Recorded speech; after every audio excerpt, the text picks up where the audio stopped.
Hello student, আমি তোমাদের class 8-এর ম্যাথামেটিক্সের কোশ্চেনগুলো দিয়েছি। থার্ড সেমিস্টারে তোমাদের কিন্তু 70 নম্বরে পরীক্ষা হয়ে থাকে, ঠিক আছে? তোমাদের 70 নম্বর পরীক্ষা হয়ে থাকে ক্লাস 8-এ। প্রত্যেকে ম্যাথামেটিক্সের কোশ্চেনটা দিয়েছি, প্রত্যেকে কালেক্ট করে নাও।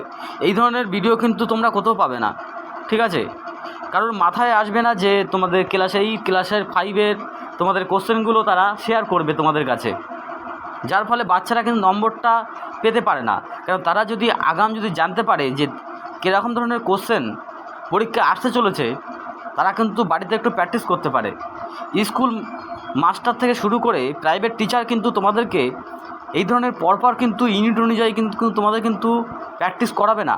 তোমাদের কিন্তু বাচ্চাদেরকে নিজেদেরকে একটু বাড়িতে প্র্যাকটিস করাতে হবে।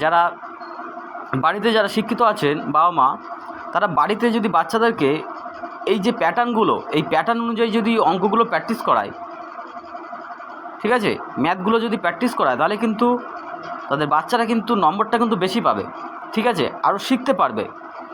টিউশনি মাস্টার, স্কুল মাস্টার কিন্তু একটা ক্ষণিকের সময়ের জন্য তারা পড়িয়ে থাকে, ঠিক আছে, তাদের হাতে কিন্তু অতটা সময় থাকে না, আর তারা এরকমভাবে তোমাদের কিন্তু করিয়েও দেবে না, ঠিক আছে? নিজেদের বাচ্চাদের কিন্তু নিজেরাই একটু গাইড করতে হবে।